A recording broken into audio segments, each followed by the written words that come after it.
On va commencer. Bonsoir tout le monde. Bonsoir tout seul.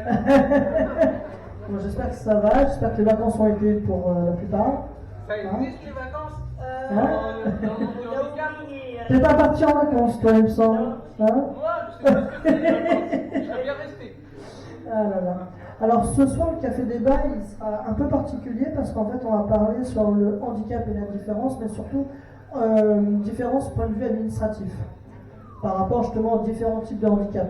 En fait, ce qui va être rigolo, je pense, à faire comme tour de table, c'est surtout, on va pas dire se comparer, mais surtout voir en fait en fonction du type de handicap et de degré, comment est-ce qu'on est perçu par l'administration. Et surtout, combien de temps, par exemple, vous mettez pour votre dossier MDPH? Par exemple, juste ce petit détail. Donc du coup, effectivement, là, en fait, ce qu'on va vraiment faire, c'est essayer de favoriser un échange bienveillant et participatif, identifier les stéréotypes qui sont encore liés, malheureusement, au handicap et aux différences. Et puis essayer, pourquoi pas, de trouver des idées, des solutions concrètes pour justement favoriser encore plus l'inclusion et aider par rapport à tout ça.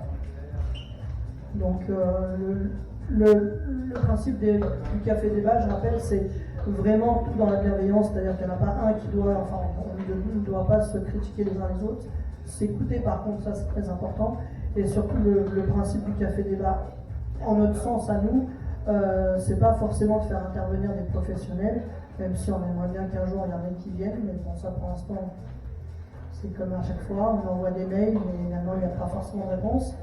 Mais, pardon? Ça les intéresse pas, mais je pense que si, ça commence à les intéresser. On commence à avoir des retours quand même. Mais voilà, donc vraiment l'idée c'est d'en discuter, et puis aussi de faire un tour par rapport à ceux qui travaillent, parce que je sais qu'il y en a parmi vous qui travaillent aussi. Donc pareil, comment s'est passé par exemple, l'habilitation entre guillemets au sein du travail? Est-ce que vous avez eu des horaires ménagés? Est-ce que ça a été difficile à faire comprendre? Est-ce qu'au contraire, il y a eu des choses qui n'ont pas été mises en place? Enfin bref, tout ça. Donc, je donne la parole à Sen. Tu commences. De quoi?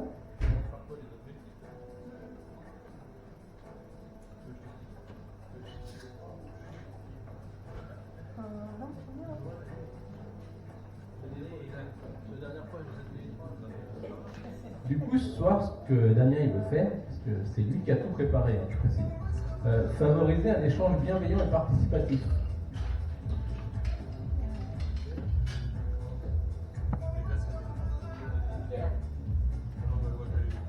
T'as lancé la perche, hein? Je suis content d'avoir la perche, mais apparemment, moi je n'ai pas de problème particulier. J'ai une chance extraordinaire, je suis considéré comme un valide.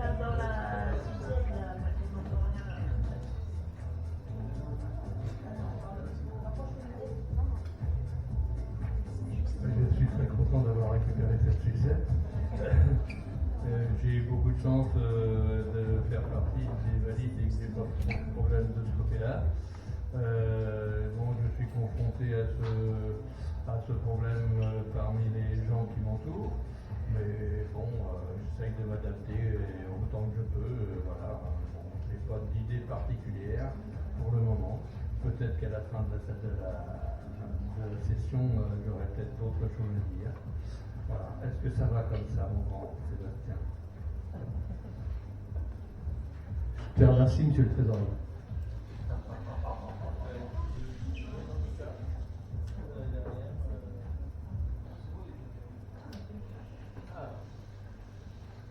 Mon cher Damien, pour favoriser un échange bienveillant, il n'y a pas trop de... Bonsoir, je connais personne, mais bon. Je viens d'arriver à l'association. J'ai une pathologie assez particulière génétique qui a été diagnostiquée il y a 45 ans, trop tard. Enfin, trop tard, maintenant c'est fait. Ça a permis de diagnostiquer mes enfants. Et d'expliquer aussi beaucoup de choses parce qu'ils sont du coup en situation de reconnaissance aujourd'hui MDPH. Un exemple simple, en fait, mon fils, depuis tout petit, il ne pouvait pas écrire. C'était un peu. Moi, j'ai vécu un peu comme une maltraitance par rapport à l'administration parce qu'ils voulaient absolument lui faire écrire correctement, qu'il soit lisible et tout ça sur des lignes.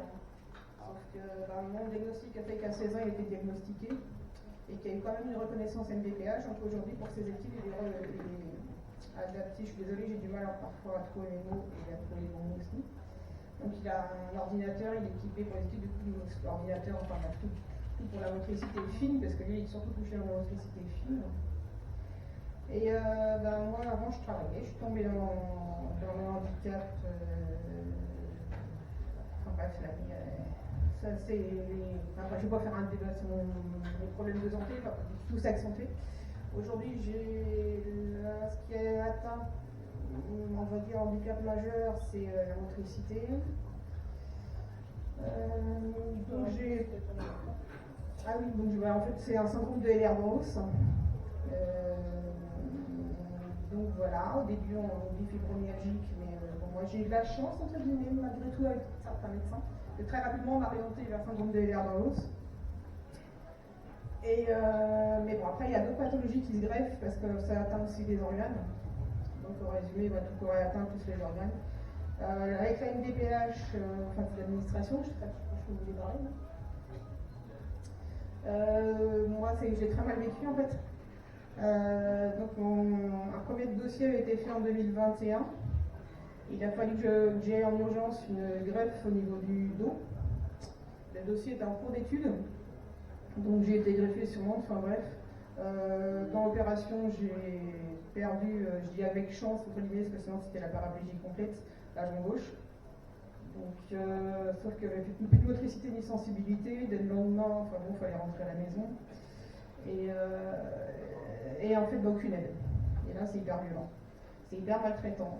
Parce qu'on se retrouve bien seul. Moi, j'ai un peu ce temps. Bref, moi j'ai 3 enfants, donc j'ai encore mes 2 enfants chez moi. Je suis seule et avec une greffe en fait interdit de se lever. Donc droit qu'à 1 heure de lever par jour. Et la maison pas du tout adaptée.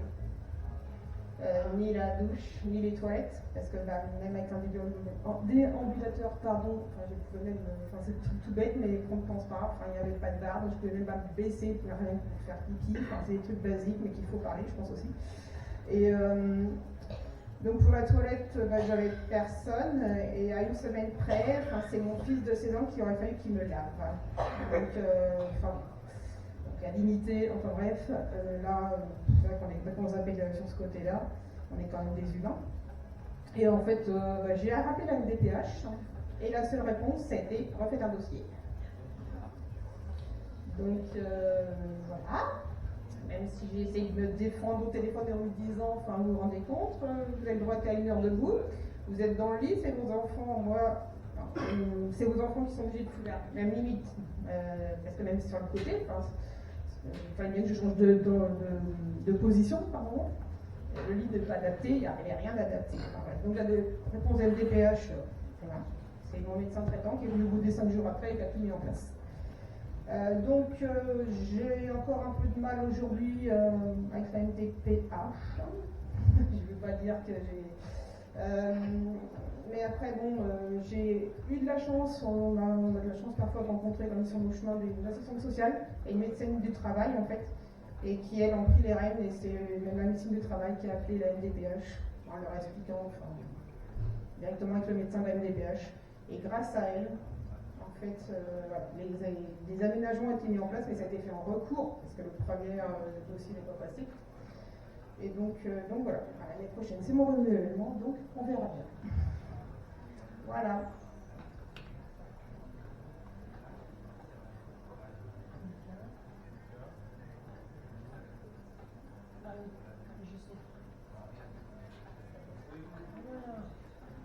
Je sais que, bonsoir d'abord, Jean-Christophe Dubossage, la plupart me connaissent maintenant. Donc moi j'étais concerné par la schizophrénie. En 2002 j'ai été diagnostiqué, et côté MDPH ça a pris à peu près 8 mois. 8 mois pour être reconnu. Voilà. Donc pour le premier dossier, et c'était ma mère qui a fait tout le dossier. C'est passé par ma mère, parce que moi je connaissais absolument rien dans l'administratif et surtout dans le handicap. Donc ma mère a géré tout ça et qui est une assistante sociale à l'époque. Donc effectivement les assistantes sociales sont bien utiles dans ce domaine-là.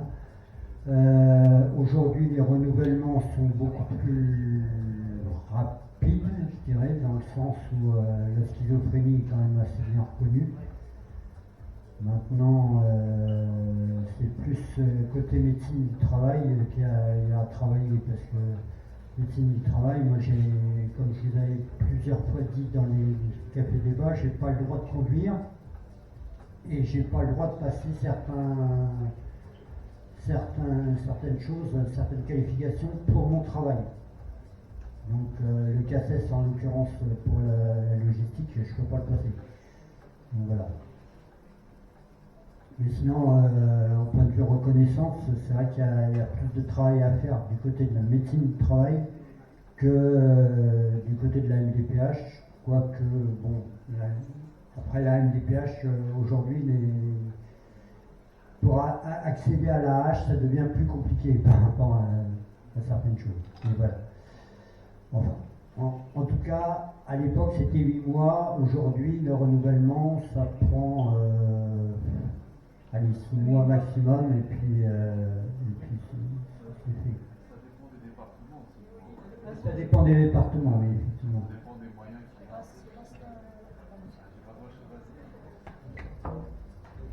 Déjà, je m'excuse de mon retard, parce que je devais rentrer chez moi pour apporter quelque chose. Donc moi, dans le débat, je viens de le revenir, handicap et différence, je n'ai pas bien préparé. Donc pour moi, effectivement, de lier et de séparer handicap et différence, ça a réellement un sens. Parce qu'un handicap marque d'une certaine manière une différence. Déjà, par rapport à la personne qui n'est pas porteuse de handicap, notamment dans les tracasseries administratives. Déjà, là, ça marque une différence parce que nous, ça nous crée quelque part un poids supplémentaire. Et on doit déjà prouver notre handicap, ce qui n'est pas simple. Alors que le citoyen lambda, on ne lui demande pas de prouver qui il est. Enfin, voilà, c'est la manière de faire. Mais il est vrai que moi aussi, je suis concerné par les contraintes MDPH. Certes, c'est moi simplement 2 heures de ménage pour l'instant par semaine, mais c'est déjà important et c'est pas pris en charge. Je prends tout par mon salaire. Déjà, c'est une difficulté. Mais c'est vrai que c'est pas simple. Moi, j'ai été confronté par la médecine du travail qui m'a aussi aidé, qui m'a fait les aménagements nécessaires, conseillé aussi par rapport aux difficultés de concentration que je pouvais avoir au travail. Mais malheureusement, cette médecin est partie en retraite et n'a pas été remplacée. Voilà. Donc, il est vrai que moi, j'ai été confronté au MDPH déjà, c'est que il y a un accueil physique. Et quand j'y étais allé, moi, c'était dans les premières années de la mise en place de MDPH, ils ne connaissaient pas grand-chose au niveau des personnes handicapées. Les agents, c'était des agents administratifs. Il n'y avait pas de réelle formation. Donc moi, concernant handicap et différence, c'est une dualité, mais qui peut être battue, enfin qui peut être améliorée. Voilà, si on donne les moyens. Qui c'est qui veut poser? Oui, bonjour, je m'appelle Elodie et je suis épileptique depuis 20 ans. Et puis j'ai mis 6 ans pour avoir enfin mon dossier MDPH accordé. Et grâce à une association qui vient de Bretagne. Alors, ça n'a pas... C'est pas du tout... c'était dû grâce à ma neurologue qui m'a donné cette association, en fait. Sinon, même avec ma propre association, on n'avait même pas réussi que mon dossier soit accordé, quoi. Et j'avais vu un médecin aussi du travail, mon médecin de MDPH, qui avait regardé mon dossier et il a regardé, et il l'a refermé et il a dit allez, vous pouvez vous en aller. Et il m'a acheté 2-3 feuilles comme ça de formation. Alors là, par contre, j'étais plus que énervée, quoi. Ça dépend du médecin aussi, peut-être, mais là, J'ai connu moi aussi. c'est horrible, en tout cas, à subir, quoi. On comprend pas, puis voilà, quoi, il va remettre le même pourcentage, je veux dire, et pour dire, j'ai été voir un psychologue à Pontchalou à Rennes. Il m'a dit de toute façon, vous saurez, l'épilepsie pour eux, ce n'est jamais une maladie. Et il a toujours entendu ça. Donc, il a fallu vraiment se battre, quoi. Et il faut toujours se battre pour l'épilepsie. Voilà.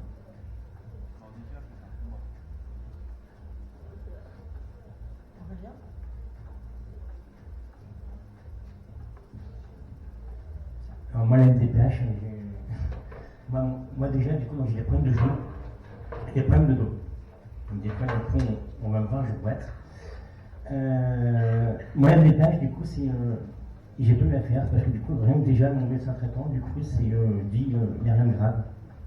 Malgré des radios, du coup, qui montrent des problèmes, le médecin traitant me dit, du coup, qu'il n'y a rien de grave. Donc, derrière, pas de dossier MDPH du tout. Donc, j'ai même pas, du coup, eu à faire un MDPH.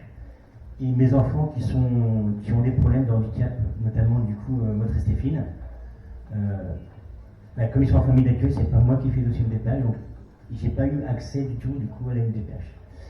Voilà.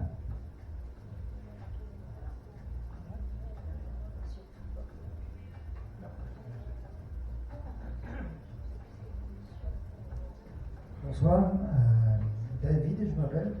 Je suis le président de l'association pour l'avenir de Seyvan et j'essaie de faire connaître l'amyotrophie spinale, une maladie génétique reconnue par la FM Téléthon, et essaie de travailler sur l'inclusion de handicap sur toutes les formes et surtout de parler de l'amyotrophie spinale, qui est une maladie génétique qui est transmise par les parents. Et mon fils qui a 11 ans, qui est scolarisé dans un collège public avec un message. Et après, il y a toujours le combat du MDPH parce qu'on passe notre temps à faire les dossiers et un an après, j'attends encore les travaux à mon domicile. Donc, surtout quand ils perdent les dossiers, c'est bien aussi. On a un dossier, 4 mois après, on est non pas. Ce qui fait qu'un an après, le dossier, j'ai toujours pas de réponse. C'est un exemple. Après, il y a certaines personnes dans la MDPH qui sont consensuelles, mais il faut trouver les bons interlocuteurs qui vont être réactifs. Mais sinon, c'est vrai que on peut dire que ça patine. Voilà.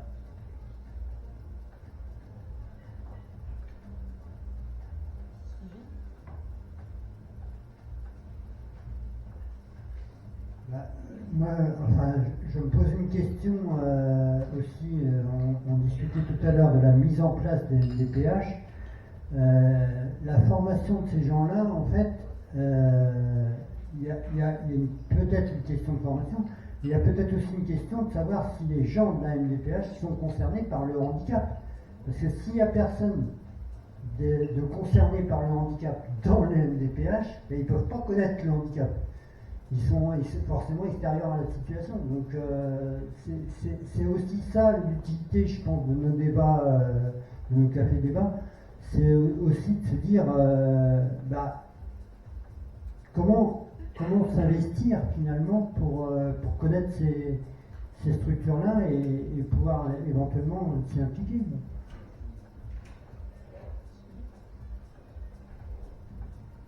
Bonsoir à tous, moi c'est Sylvie, la présidente des handicapables, j'espère que vous allez tous bien. On va essayer, avec le débat qu'on mène.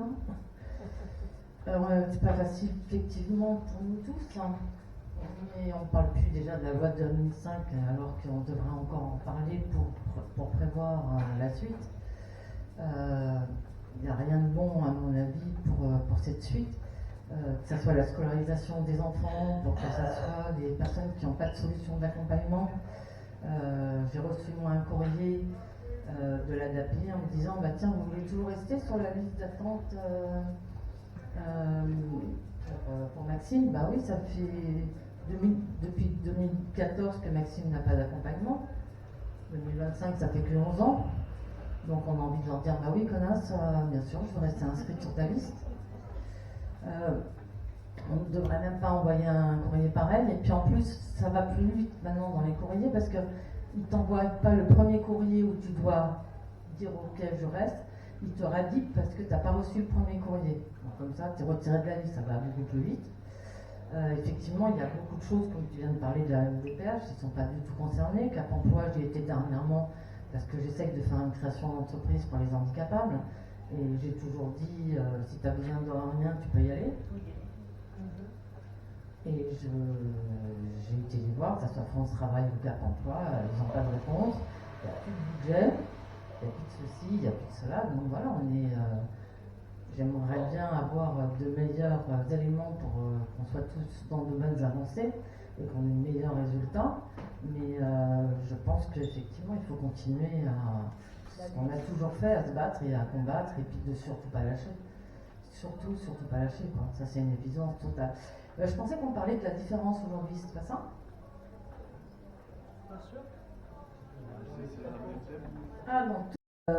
D'autres maladies qui ne sont pas comptabilisées dedans, sur l'handicap invisible, comme la sclérose en plaques et d'autres choses, etc., on monte facilement à un chiffre. Mais c'est à nous aussi de ce chiffre-là. Il faut qu'on en parle tous ensemble et qu'on montre les choses, mais qu'on soit beaucoup plus puissant. Je suis très contente, on va avoir la deuxième marche du handicap, c'est très bien, mais il en faudrait déjà, je l'ai déjà dit, et j'espère qu'un jour qu'on y arrivera, que ça soit dans chaque ville, et on gonfle les chiffres dans chaque ville, et que ça soit national après, et pas simplement Le Mans. Et bravo déjà avoir cette première idée de cette marche et maintenant de la deuxième, mais c'est ça qu'il faut discuter, c'est cette force, on a une force énorme avec ce chiffre-là. Énorme. Et c'est ça qu'il faut qu'on discute tous entre nous. Et même pour la création d'emplois, il faut arrêter avec tout ça, il faut faire notre propre création d'emplois. J'ai fait un stage de 6 semaines à la Chambre des métiers et il y a possibilité, vraiment. Voilà. Je veux quand même nuancer un peu parce que les chiffres, moi je ne vais pas contester, vous êtes sûrement bien renseignés, mais vu le climat d'ambiance actuel, il y a plein de gens qui sont tentés par le vote d'extrême droite. Et puis moi en tant que... donc ça ne va pas vraiment avec le handicap, quoi. Alors il y a tant de gens comme ça qui sont concernés par le handicap et il y a aussi autant de gens attirés par l'extrême droite en France. Il y a un problème là, il faut m'expliquer, quoi. Non, on peut tous concerner par le handicap prochainement. Moi, maladie chronique, il y a d'autres personnes qui ont des maladies chroniques, il n'y a pas que le handicap. Non, mais ça j'ai bien compris, mais vous m'avez dit qu'il y a je ne sais pas combien de millions de gens qui sont concernés par le handicap, les maladies, mais expliquez-moi pourquoi il y a aussi tant de gens attirés par l'extrême droite. Désolé, mais ça n'a rien à voir. Bah écoutez, je suis désolé. En tout cas, moi je vais vous dire une chose, moi si c'est politique, je suis désolé. En tout cas, j'ai un handicap invisible et je peux vous dire qu'au niveau du voisinage, au niveau, je vais souvent à la médiathèque et tout ça, je peux vous dire que les gens, ils sont pas tendres avec moi. Ils sont pas tendres. Mais de toute façon, le handicap, je suis désolé, c'est un sujet politique, je suis désolé. Mais en tout cas, il y a beaucoup de gens attirés par l'extrême droite. Et il y a plein de gens qui ont des maladies, qui ont des handicaps. Il y a un problème, il y a un dilemme. Il y a un dilemme quelque part. Il y a quelque chose que je ne comprends pas. Christophe, je vais te dire quelque chose. Ça n'a rien à voir. De quoi? Ce ne sont pas les handicapés qui vont voter à droite. Ne t'inquiète pas. Non, mais c'est pas les mecs de droite qui vont voter à gauche. C'est bien. Bah, et de toute façon,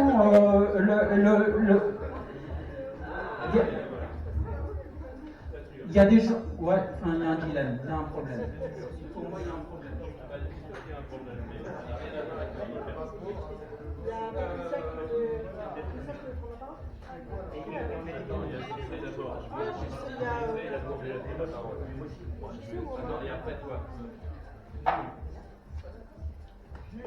Juste un point chiffrage.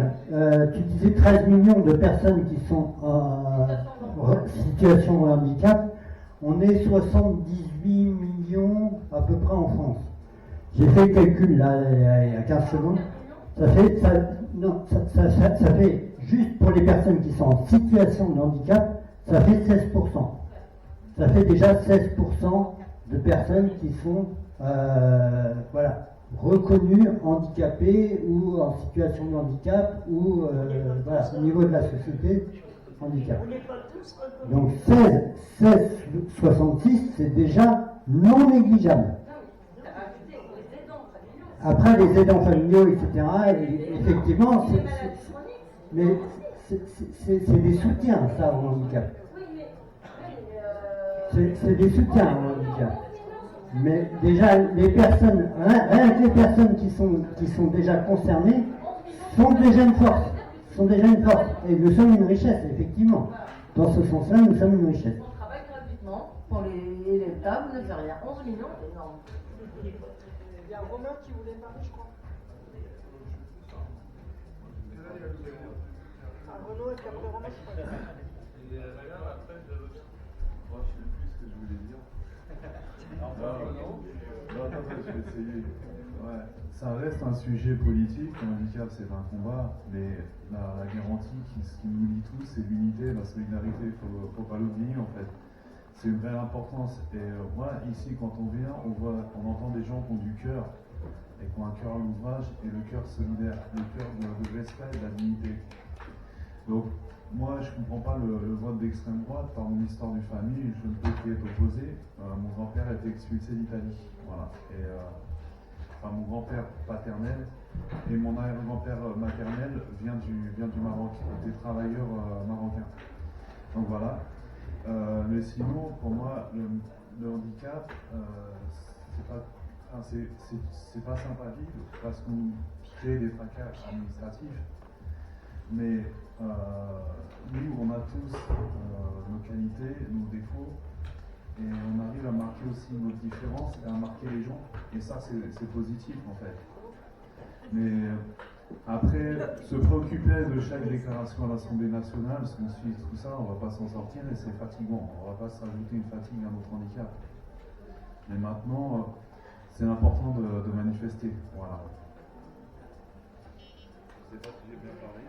Bien parlé, oui. Bonjour, je m'appelle Jean-Jacques Dupont. Pour ceux qui ne me connaissent pas, il y en a beaucoup, je pense, ce soir. Je suis un nouvel arrivant. Moi, je travaille à Burger King tous les matins et je suis confronté à beaucoup de personnes qui sont handicapées, qui sont soit sorties de prison ou autres et qui sont utilisées dans le travail, dans tous les métiers. C'est comme ça. On ne tolère pas, on ne veut pas comprendre les maladies. Ce qu'on ne veut pas comprendre, on veut que les personnes travaillent de la même manière que les autres. C'est malheureusement, on se sert de cette faiblesse, de la faiblesse de la personne qui veut tout faire bien et qui donne le meilleur jusqu'au bout. Et c'est triste. On essaie actuellement d'avancer parce que il ne faut pas oublier qu'il y a 50 ans, les handicapés ou les personnes qui étaient très très malades, on les gardait dans les maisons, on ne voulait pas en parler, on ne voulait pas en parler, on ne voulait pas en voir. Ça a avancé en France, on a beaucoup de centres, beaucoup de choses. Malheureusement, maintenant, ça part en sens inverse. Il y a des lits qui ont été à enlever. On ne veut pas entendre parler des maladies mentales parce que ça fait peur, parce que les gens ne veulent pas comprendre, parce qu'ils ont leurs problèmes. Ils ont leur vie simple, ils veulent des choses simples. C'est malheureux. On va essayer de bouger les choses comme on peut.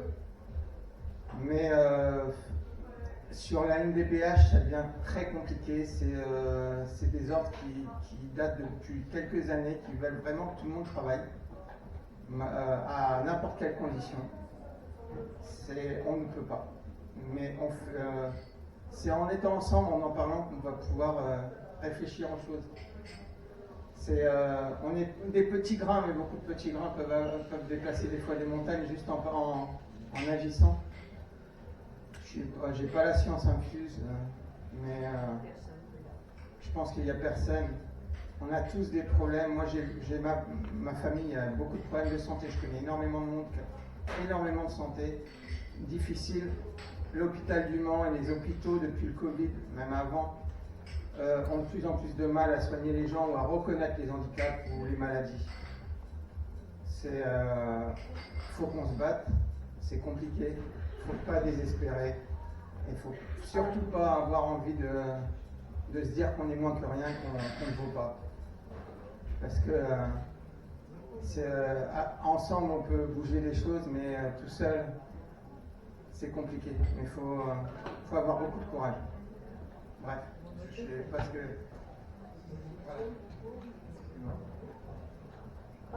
de tout ce que j'entends là, il y a quand même quelque chose qui me paraît important, c'est que, comme disait Sylvie, on est je ne sais combien de millions, etc. Mais il ne faut pas oublier que le handicapé, il a un problème énorme de vivre, lui, son handicap, ses difficultés, et c'est vrai que ça représenterait certainement une force politique très importante, et malheureusement on ne peut pas compter dessus, parce que chacun d'entre nous, on est coincé dans notre petit coin avec nos problèmes, nos difficultés, et puis les autres, ils font ce qu'ils peuvent. Voilà, excuse-moi, tu voulais la parole. Ça peut faire comme le parti.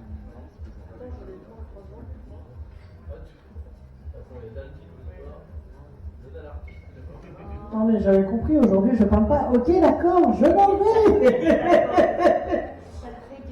Non, juste rapidement, concernant ce qu'on entend là, effectivement, malheureusement, c'est vrai que les stéréotypes et tout ça, c'est quelque chose qui est relativement compliqué et relativement dur. Et comme disait effectivement Pierre à l'instant, c'est vrai que la personne en situation de handicap a déjà une grosse difficulté, c'est accepter de vivre avec cet handicap.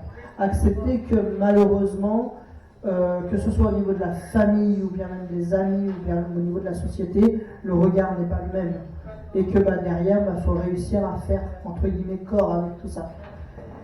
C'est vrai que ce que disait tout à l'heure Sylvie, il est vrai que l'année dernière, quand on a eu l'idée, moi et d'autres, à faire cette marche du handicap sur le Mans, c'est bien la première fois que ça existe, parce que les seules marches, entre guillemets, qu'on entend, ce n'est pas des marches du handicap, c'est des marches de maladies rares, et c'est créé par le Téléthon, et c'est une fois à l'année, comme si on était en mode, allez, on va ouvrir un poulailler, puis on va laisser sortir les poules. Pardon pour l'expression, mais c'est totalement ça. Et moi, clairement, je me suis juré que jamais ça sera comme ça. J'ai fait une expérience sur le Mans parce que je me suis dit, le Mans, la Sarthe, j'entends beaucoup parler que c'est entre guillemets des villes tests. J'ai vu ce que ça a apporté, j'ai vu ce que cette année ça va apporter également. Il n'est pas dit que l'année prochaine, je ne fasse pas un gros coup dans tout l'Ouest. Parce que là, je suis en train de me mettre en relation avec tout un tas d'associations dans le Grand Ouest, en Bretagne notamment, du côté également de... J'ai oublié le nom. Merci, du côté de la Vendée également. Donc il se peut que pour 2026, on ait vraiment un gros coup de médiatique et une grosse carte à jouer.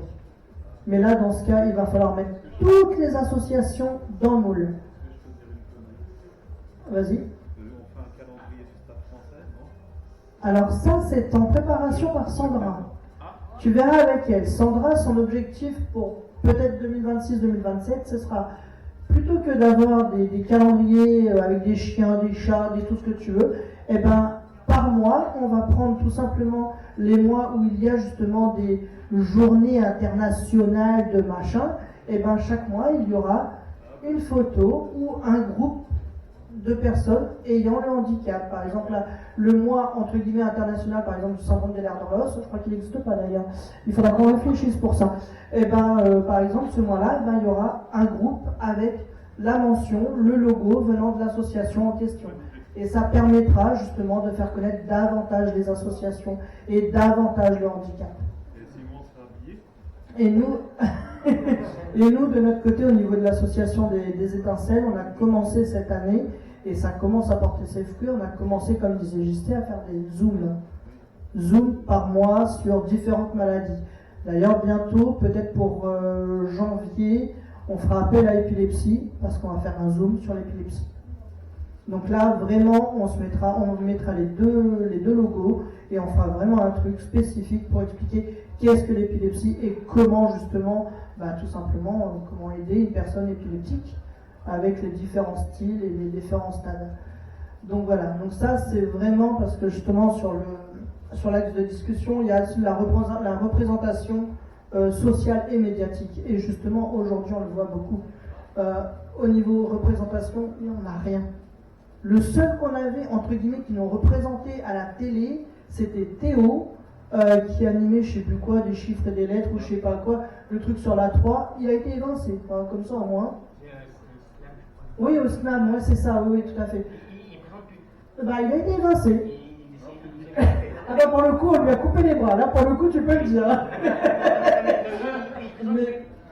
mais voilà, c'est-à-dire que en fait, niveau médiatique, moi je le vois bien, moi qui ai, si je puis dire, la chance de passer à LMTV et compagnie, c'est juste incroyable de me faire toper à des endroits, genre ce matin à la pharmacie.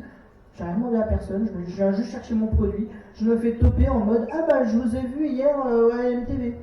C'est une star maintenant. Bonjour, vous êtes.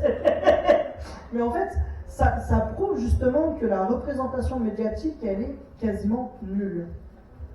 Maintenant, dans le cadre justement de la marche du handicap, de tout ce qui va y avoir lieu par la suite, il y a Parkinson qui sont en train de travailler justement pour faire un salon du handicap également sur le Mans. Il va falloir à un moment donné qu'on arrive à se la jouer stratégique et qu'on profite du fait que certains médias comme Actu, comme Ouest France, Le Maine Libre et compagnie essaient une fois par mois de faire un reportage ou un portrait. Il va falloir qu'on se la joue stratégique pour se passer les contacts et se dire tiens, ce mois-ci, ça pourrait être bien que ce soit l'épilepsie. Tiens, ce mois-ci, ça pourrait être bien que ce soit handicapable. Tiens, ce mois-ci, ça pourrait être bien que ce soit, etc. etc. Et vraiment mettre l'accent sur le handicap et sur tous ceux qui sont concernés par ce handicap, par le handicap en tant que tel.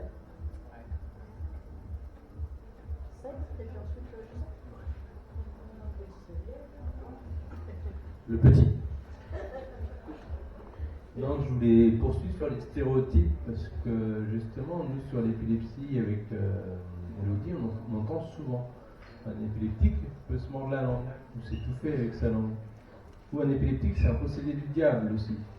Alors je vais vous donner quelques noms de personnes, vous allez me dire si elles étaient possédées du diable. Molière, Jeanne d'Arc et Victor Hugo. Oui, pour les trois. Jeanne d'Arc, on en est sûr. Qu'est-ce qu'on en est sûr? Voilà. Exactement, Monique. C'est pour ça qu'on l'a brûlé. On a cru possédé par le diable, même épileptique. Donc, pour dire que l'épilepsie, comme chacun peut être atteint un jour ou l'autre sans le savoir, entendre dire « Oh, vous êtes des fous », ça veut dire qu'on peut tous être des fous. Mais non, en fait, on est tous des êtres normaux, chacun avec nos différences. Il y avait juste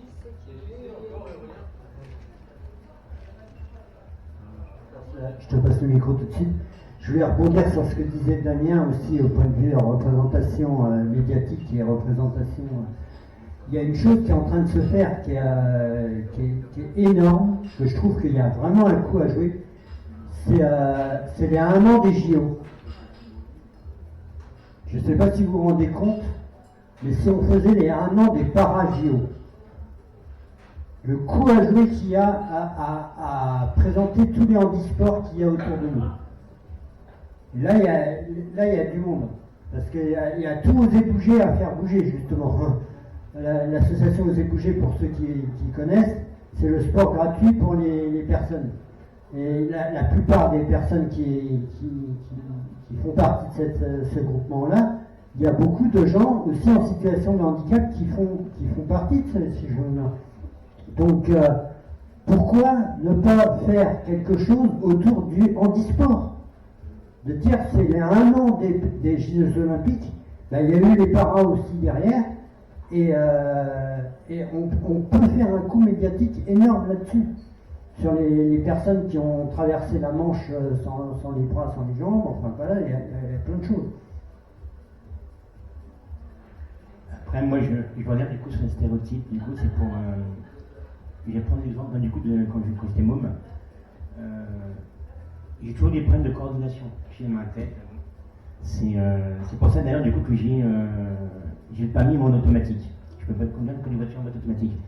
Quand j'étais gamin, il y a mon père qui me disait du coup mais t'es débile du coup parce que t'es débile, enfin je n'ai rien de toi. Bah, écoute Papa, j'ai un bac plus 2, toi, tu as un niveau 3e. Voilà. Et encore, son certificat d'études, de fin d'études, il l'a passé à l'armée pour avoir une femme de 72 heures. Bravo, papa. T'es mort en février, j'espère qu'il pourra en faire. Pour ce qui est du sport, je réfléchis à voix haute, je n'ai pas de discours précis. J'ai remarqué depuis quelques années, on utilise le handisport pour montrer que les handicapés peuvent faire du sport et peuvent réussir. Donc c'est pour montrer aussi derrière, c'est peut-être au niveau politique, ils pensent que du coup tout le monde peut travailler. Vu qu'ils peuvent faire du sport, vu qu'ils peuvent bouger, faire des choses, ils peuvent se reprendre en main, donc tout le monde peut travailler. Et ce n'est pas le cas. Ça serait bien de faire peut-être une activité, mais il faut bien démarquer l'action pour dire on fait du sport, mais on défend tel ou tel principe. Je pense que c'est pas mal de l'appuyer.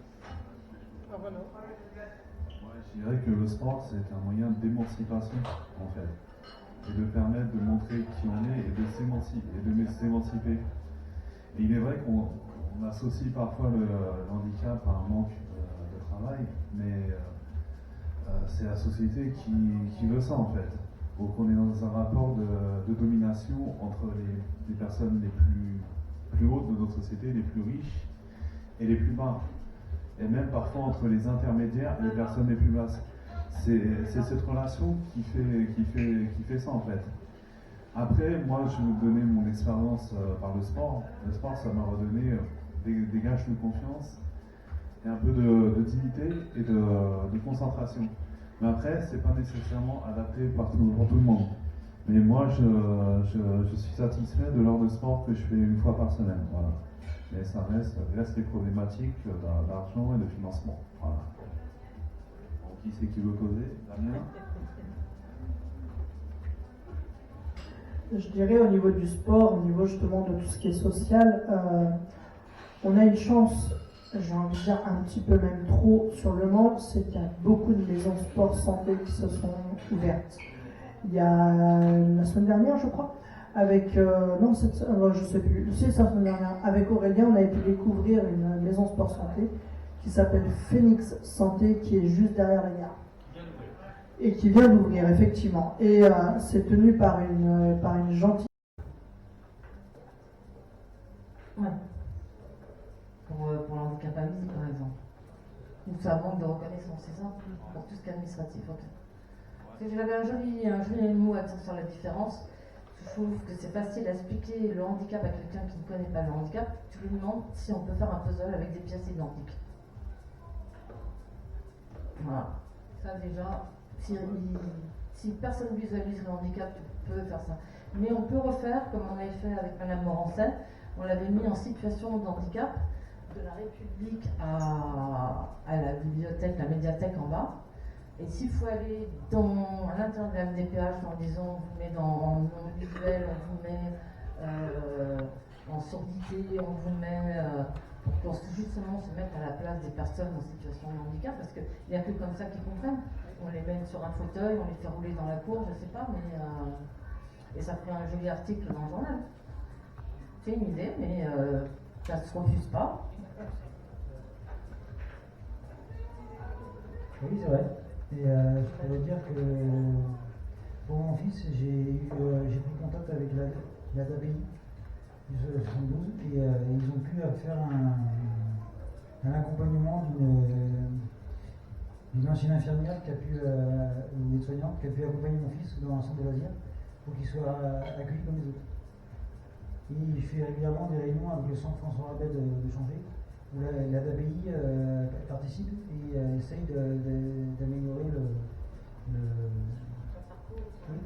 l'accompagnement des enfants et de participer à l'accompagnement dans le secteur.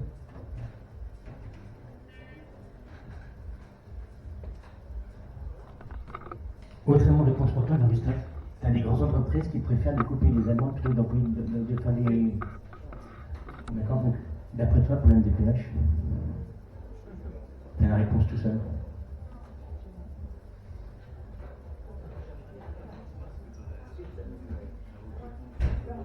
Oui, et puis moi je voulais parler aussi du discours des politiques en ce moment, une propagande. J'ai été choqué à une entrevue à l'Assemblée nationale entre une Provoquier et la ministre du Handicap. Et donc en fait, qu'est-ce qu'ils mettent en ce moment les politiques dans leur propagande? Derrière les assistés, sans le dire, derrière les assistés, c'est aussi les gens en situation de handicap sérieux, de maladies graves et tout ça. Donc les assistés, c'est aussi les gens malades et en situation de handicap. Et ça, je trouve ça grave et personne ne relève ça. Et pourquoi les gens ne prêtent pas attention à ça, je ne comprends pas. Là, il y a des choses. Et la réponse de la ministre du Handicap par rapport à la Provoquier, là, elle n'était pas à la hauteur, elle n'a pas posé la question, mais qu'est-ce que vous mettez derrière le mot assisté et tout, et rien du tout, quoi. Donc, en fait, Macron s'en prend aux plus fragiles et des gens qui n'ont pas moyen de défense. Et donc, moi, je pense qu'au niveau du handicap, de toute façon, et moi le premier, de toute façon, on va s'en prendre plein la tronche. Et a priori aussi, ils essayent aussi de diviser plus ou moins les gens qui sont à 80, qui seraient un peu plus protégés, ceux en dessous qui seraient moins, enfin bref. En tout cas, je pense que de toute façon, le système scolaire, on a réussi à le détruire, le système de santé, on réussit à le détruire. Je pense que de toute façon, tout ce qui est au niveau prestation du handicap, de toute façon, ils vont y arriver. Je pense qu'il n'y a pas de collectif, je pense qu'il y a de toute façon une société où les riches sont toujours plus riches et les pauvres toujours plus pauvres. Sur le long terme, de toute façon, c'est une société qui va craquer. Voilà.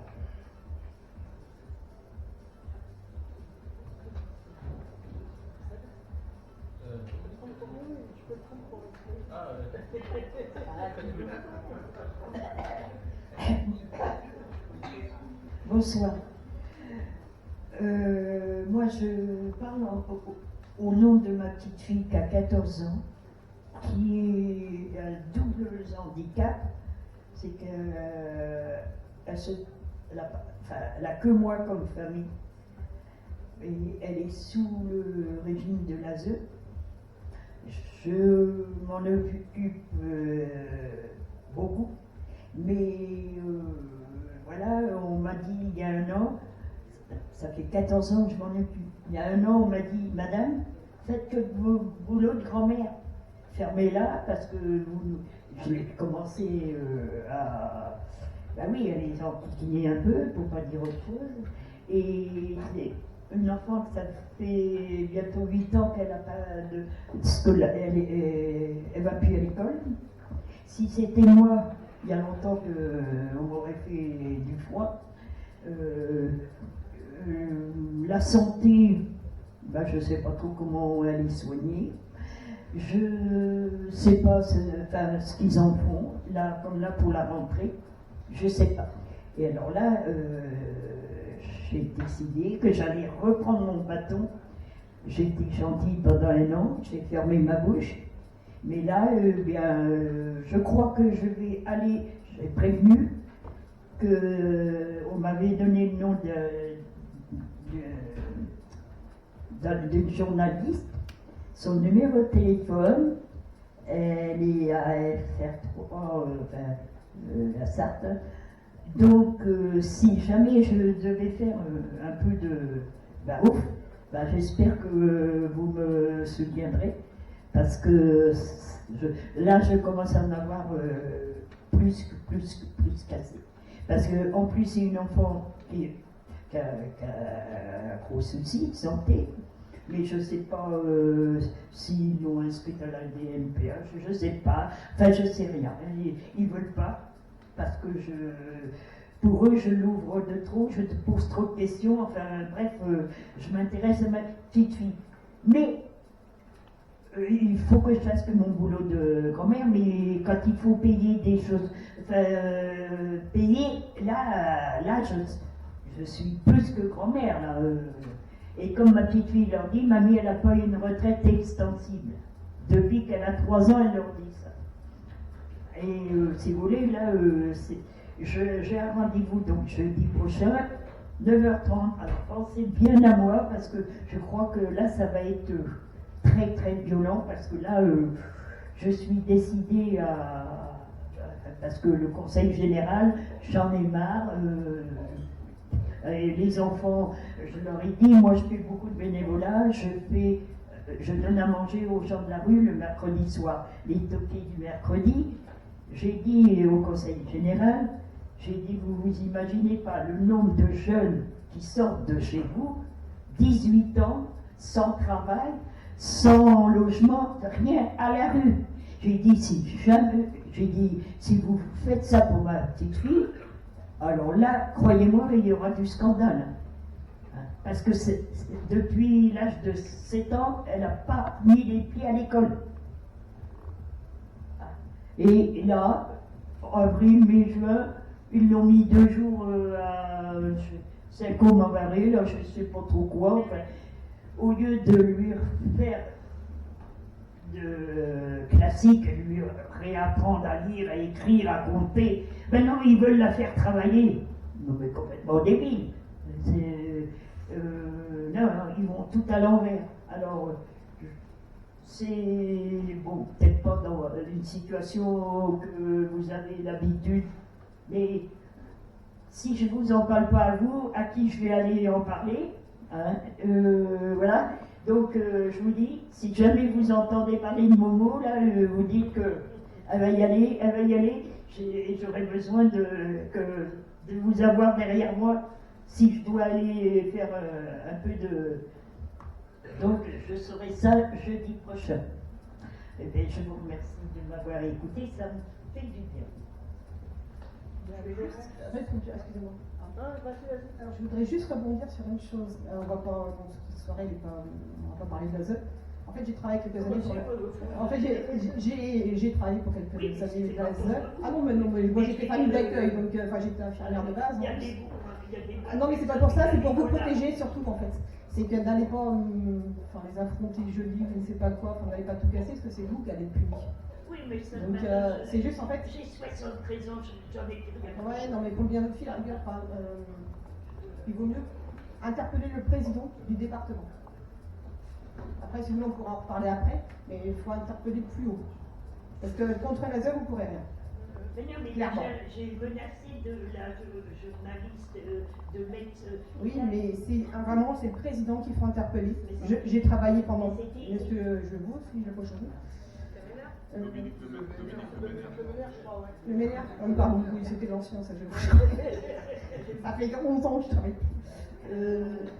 Donc, non, honnêtement, il faut essayer d'apaiser cette colère. Je comprends, elle est tout à fait légitime, parce qu'on a envie de leur rentrer dedans. Moi aussi, j'ai envie de rentrer dedans, en termes d'administration.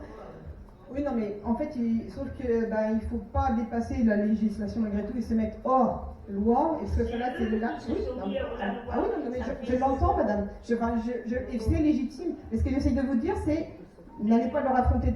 N'allez pas leur foutre un coup de poing dans la figure. Non, parce que non, en fait, il faut interpeller justement plus haut le président.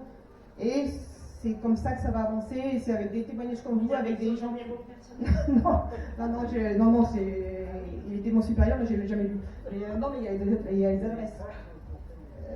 On est au département, mais ça, on peut en parler plus tard. Et je voulais juste revenir sur monsieur qui a dit que, au bout d'un an, le dossier, il ne savait pas où il était de votre fils. Moi, j'ai eu la situation pour mon fils. Et en fait, ce qui s'est passé, à savoir, ils ne nous préviennent pas, c'est que la dame était partie. Elle a quitté la MDPH. Et tous ces dossiers sont restés sur son bureau. Enfin, personne n'a pris les dossiers.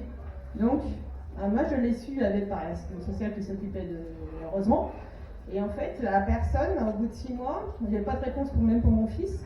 Cette personne qui devait être ils ont des dossiers attribués, on va dire, ils sont répartis les dossiers à la MDPH. La personne qui avait normalement en charge ce dossier, elle a quitté la MDPH. Mais les dossiers n'ont pas été dispatchés entre les collègues qui restaient. Non. Et du coup, en fait, il a fallu repasser par des mails par d'autres collègues pour que, oui, effectivement, on a le dossier, parce qu'ils vous disent qu'ils n'ont pas le dossier, mais si, ils l'ont. Sauf que la collègue, elle est partie. Et c'est vrai que c'est usant. Voilà. Mais il faut interpeller. Mais c'est un exemple qui est tout frais, qui est récent. Et même quand ils partent, en fait, ils ne donnent pas leur dossier. Ils ne transmettent pas à les collègues. Donc, problème d'information et de communication. Bonjour à tous. pense que pour Monique, je crois que tu interpelles le Prof 3000. Ils sont très forts parce que moi j'ai eu affaire à ils font des reportages assez très bien. Donc ça pourrait t'aider à faire se revenir à ton dossier. Parce que ta situation, ta fille à 14 ans, ça me c'est incroyable de voir ça. À 14 ans sans éducation, sans école, c'est incroyable. 7 ans sans 7 ans sans avoir d'école, c'est incroyable. Et puis après, oui, elle a du mal à rencontrer ses enfants. Être sociale. Oui. Elle est sociale. Rencontrer ses enfants handicapés dans leur sort. Elle ne voit pas l'utilité puisque pour elle voudrait apprendre à lire, à écrire, à compter.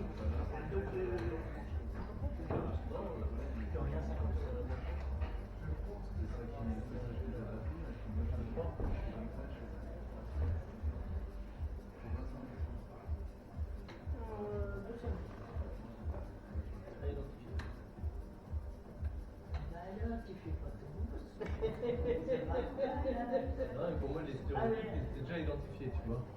On va identifier les stéréotypes liés au handicap et à la différence. Ah bah, il y en a beaucoup. Hein? T'en as un, tu veux commencer? Concernant les stéréotypes, il y a eu un cas il n'y a pas longtemps similaire, un cas assez dur sur Instagram, on l'a même repartagé, concernant une petite fille, enfin une femme, qui s'appelle Ophélie, qui est atteinte du syndrome de Ehlers-Danlos. Elle s'est pris une multitude de commentaires et d'insultes et d'insanités, parce que tantôt elle est debout, tantôt elle est en fauteuil, tantôt elle est avec des béquilles, tantôt elle a des prothèses, des attelles, etc. Et c'est juste impressionnant la résilience qu'on fait tous par rapport à ça. Parce que des clichés comme ça, c'est pas le premier que je vois. Moi-même, j'en ai été victime un nombre de fois incalculable. Mais je trouve que par rapport à ça, on est quand même sacrément résilient. Et là, ce qui serait bien, c'est qu'on essaye justement de mettre l'accent sur certains stéréotypes qu'on a pu rencontrer, que ce soit dans le milieu du travail, que ce soit quand on va au supermarché pour aller acheter 2-3 babioles, etc., etc. Parce que c'est quand même assez hallucinant, je dois dire, dans cette société, de voir tous les stéréotypes qu'on peut avoir et tous les clichés, et comment en fait le handicap est mal perçu, disons les choses en fait, soyons honnêtes là-dessus. C'est totalement ça, c'est-à-dire que c'est mal perçu, et quand on essaye de mettre l'accent sur des choses, c'est limite on nous regarde en mode non mais t'es debout, t'es pas handicapé, qu'est-ce que t'en sais? C'est le handicap visible comme invisible, c'est juste incroyable. Si t'es pas en fauteuil, t'es pas handicapé. Mais c'est totalement con. Totalement, mais bien sûr, mais c'est tout à fait ça. Il y a quand même 80% qui sont effectivement du handicap invisible.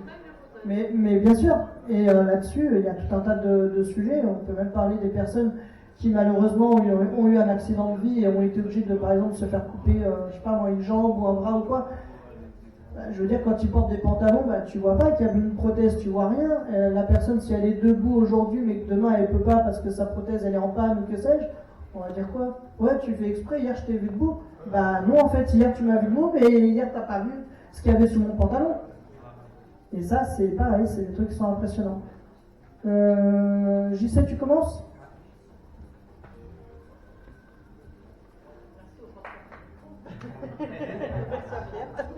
Ouais, c'est important aussi, même pour les personnes qui sont en fauteuil, qui sont 5%. Voilà. Moi, je voulais juste parler très rapidement au niveau du travail. C'est assez simple. C'est très simple. C'est RQTH, reconnaissance travailleur handicapé. Tu arrives à l'entretien. Comment ça, vous êtes handicapé? Vous avez vos deux bras, vos deux jambes, vous avez vos deux doigts de tête. C'est ça. C'est ce que vient de décrire Damien. C'est quoi votre handicap? Schizophrénie. Ah, vous entendez des voix. Bon, c'est la première des choses. Voilà. Voilà, c'est ce qu'on vous dit. Schizophrénie, on entend des voix, on est dans le délire, on est dans le déni. Oui, non, on a des psychoses, on a des peurs, on a des choses qui nous angoissent dans la vie.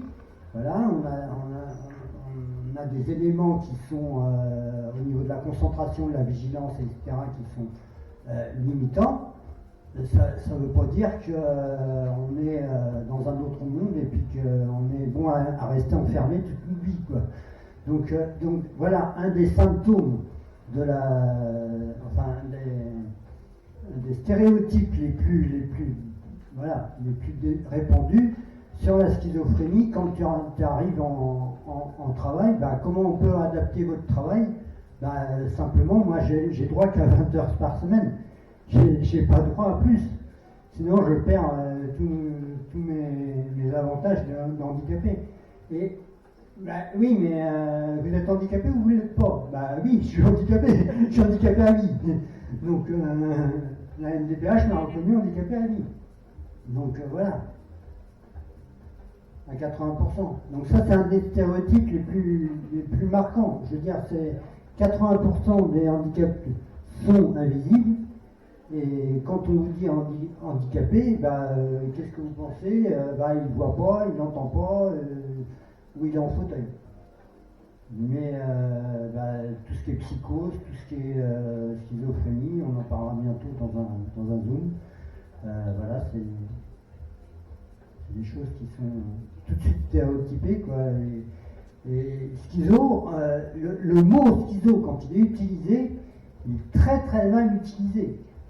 Tout de suite, c'est le dédoublement de personnalité, c'est les délires mystiques, c'est la psychose hors contrôle, personne à enfermer obligatoirement. Moi, pour vous dire, j'ai été enfermé 3 jours, 3 nuits en hôpital psy, c'était pas la bonne solution pour me soigner à l'époque. Bon, la psychiatrie a bien évolué depuis, mais voilà.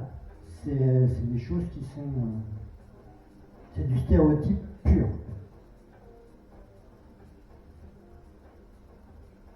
Je veux revenir sur des chiffres que j'ai redits la dernière fois, parce que tant qu'on est sur une action devant la MDPH, on est 3 pingouins et 2 pelés, ça suffit pas, quoi. Je redonne des chiffres, qui est important, parce qu'il n'y a pas que les dysfonctionnements qu'on parle, que ce soit la MDPH, le médico-social, le médical, l'hôpital, etc. On est tous remplis en ce moment, on descend comme ça, il y a des dysfonctionnements partout, il y a des morts à l'hôpital, avant il n'y en avait pas, on est bien d'accord, dans les salles d'attente maintenant il y en a. Les dysfonctionnements qui sont là, mais il ne faut pas oublier les chiffres, qui sommes-nous, quoi, et combien on est. Je vais reprendre le chiffre, par exemple, on est combien de personnes en situation de handicap en France? C'est à nous de connaître les chiffres, parce que c'est comme ça qu'on a ce pouvoir après. 13 millions. 13 millions, ok? Monique, les aidants familiaux, comme toi et moi et d'autres, comme ton fils que j'ai entendu tout à l'heure, moi ça m'a... Un enfant de 11 ans, il y en a d'autres, que ça soit des fratries, ça me... Voilà. 11 millions pour les aidants familiaux. On est monté à combien là d'un seul coup? À 24 millions.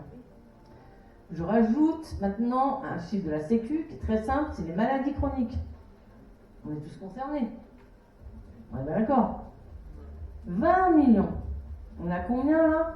44 millions de Français, de Françaises. Qui est prête à nous faire une session gratuite, donc une session d'1 heure, à 7 voire 10 personnes, juste pour découvrir. L'avantage des maisons sport santé, c'est qu'il suffit juste d'une prescription médicale. Et après, en fonction des mutuelles que vous avez, bon la C2S c'est de la merde, donc cherche pas, ils ne paieront rien, soyons honnêtes. Mais par contre, si vous avez une mutuelle, vous pouvez avoir la possibilité d'avoir un petit peu payé par la mutuelle et donc après avoir un reste à charge de pas grand chose, de peut-être 10 euros par séance. mais au moins ça vous permet derrière de vous dire ok, je suis bien encadré parce que j'ai pas face à moi des entraîneurs en mode vas-y tu vas courir comme un taré. Non, là c'est vraiment des personnes qui sont des éducateurs sportifs et qui vont prendre le temps. Donc pour faire de l'activité physique adaptée et autres, et franchement, de ce qu'on a vu nous, c'est quand même pas mal, ça a l'air d'être assez intéressant. Donc je pense qu'en fait ce qu'il faut, c'est qu'au niveau de nous, de notre situation, c'est d'abord se tourner vers eux, avant de se dire je vais faire, je sais pas moi, du bad, de l'handibad ou ce genre de choses, parce que malheureusement, bien souvent, les fédérations n'ont pas les adaptations adéquates. Et donc souvent, c'est bien compliqué. Et on cause avec les gens créés du groupe. Oui. Alors, bonsoir à tous, à toutes. Moi, en fait, j'ai un handicap invisible, c'est une migraine, de 5 à 8 par mois, qui dure 3 jours, et donc ces 3 jours-là, c'est mort total, c'est silence total, et on est complètement KO. Et c'est difficile d'être reconnu, accepté aussi déjà par sa famille, qui ne comprend pas, qui dit ça va aller le lendemain, on prend un Doliprane, ça va passer, enfin des choses comme ça, quoi. Alors que pas du tout. Et c'est difficile aussi de vivre dans le travail, qui ne comprennent pas non plus, que j'ai besoin aussi d'horaires aménagés, des choses comme ça. Donc c'est difficile aussi de se faire comprendre par tout le monde. Et donc c'est vrai que ça peut être un handicap. Pour moi, je fais partie de l'association La Voix des migraineux, et qui m'ont dit si c'est un handicap, c'est quand même un handicap. Et moi au départ je me suis dit c'est juste une migraine, mais en fait non, c'est quand même sérieux. Et ça m'empêche de travailler normalement, donc au niveau salarié, c'est pour ça que je me suis mise à mon compte. Mais bon, pour vivre, ça ne suffit pas non plus, c'est limite. Donc j'essaie de trouver un mi-temps, mais bon, un mi-temps, ça ne se trouve pas comme ça. Il faut que ça soit adapté, il faut que ça soit des horaires flexibles, et c'est la galère, quoi. Et donc voilà, donc je galère entre tout ce qui est administratif, tout ce qui est rendez-vous pour l'emploi, tout ça, c'est énervant, parce qu'ils ne comprennent pas, puis ils n'ont pas de solution. Donc voilà, je vis avec, et puis c'est surtout l'incompréhension des autres qui est difficile, quoi. Puis quand on va faire... je ne peux pas faire de course normalement, parce qu'avec les lumières, tout ça, le bruit, tout ça, je ne peux pas. Donc là, j'y vais, mais alors avec des bouchons d'oreilles ou carrément des lunettes de soleil, parce que c'est infernal sinon. Donc je suis toujours en train de trouver des adaptations. Et puis sinon, j'ai fait un dossier MDPH, donc voilà, je crois que je peux attendre encore pour avoir la réponse. Ça sera l'année prochaine, je pense. Et puis encore, je ne sais pas ce qu'ils vont dire, mais juste au moins avoir des aménagements de travail. Et puis, donc voilà. C'est tout ce que je peux dire.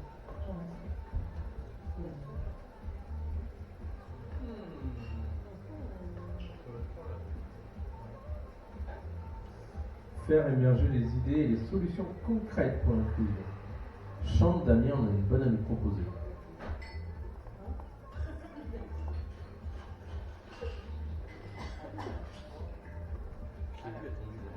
De quoi?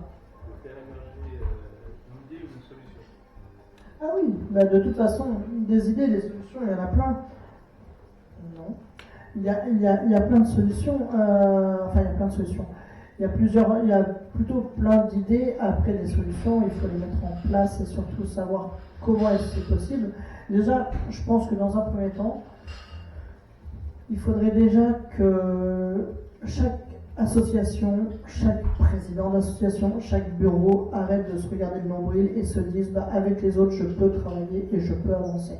Déjà ça pour moi c'est quelque chose qui est primordial parce que quand je vois comment ça se passe, comment j'entends des divers adhérents dans diverses associations, des fois je me dis mais non en fait ça sert à rien de se tirer la bourse, ça sert à rien de faire genre comme si on allait Comme si on allait dire, bah, lui il n'est pas bien parce que lui il était à l'association, lui machin. Non, en fait il faut juste faire du tri et se dire, bah, avec eux je peux travailler, bon eux pour l'instant ils sont pas assez matures, c'est pas la peine, et au final ça permet derrière de pouvoir faire des choses qui sont grandioses.